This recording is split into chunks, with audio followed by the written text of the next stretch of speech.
আপনি কি জানেন ঘুমের আগে একটা ছোট্ট কাজ আপনার জীবনকে বদলে দিতে পারে? প্রিয় নবী সাল্লাল্লাহু আলাইহি ওয়াসাল্লাম ঘুমানোর আগে যেসব আমল করতেন তা শুধু দুনিয়াই নয়, বরং আখিরাতও বদলে দিতে পারে। আসুন আজ আমরা শিখে নেই সেই অমূল্য সুন্নতগুলো।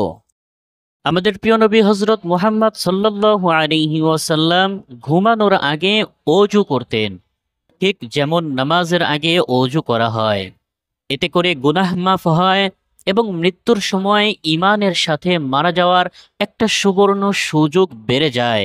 এরপরে তিনি ঘুমানোর আগে বিছানা ঝেড়ে নিতেন, কারণ সেখানে কি আছে তা কেউ জানে না। এজন্য ঘুমানোর আগে আমাদের বিছানাকে 3 বার ঝেড়ে নেওয়া, এটা আমাদের জন্য অবশ্যই উচিত।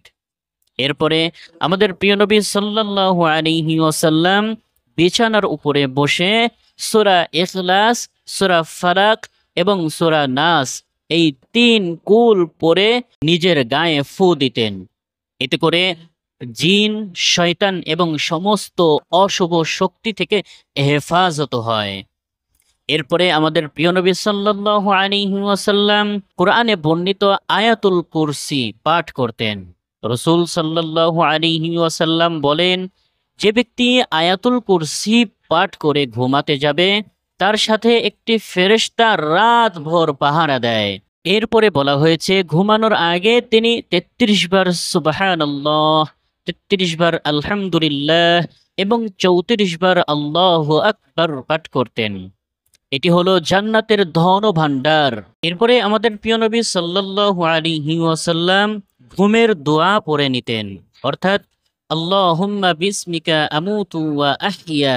এর অর্থ হলো, হে আল্লাহ, তোমার নামে আমি মরি এবং জীবিত হই।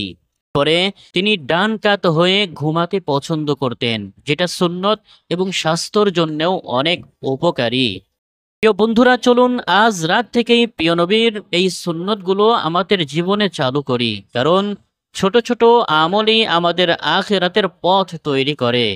ভিডিওটি ভালো লাগলে অবশ্যই শেয়ার করতে ভুলবেন না, যাতে করে অন্যের উপকারে আসে। আসসালামু আলাইকুম ওয়া রাহমাতুল্লাহ।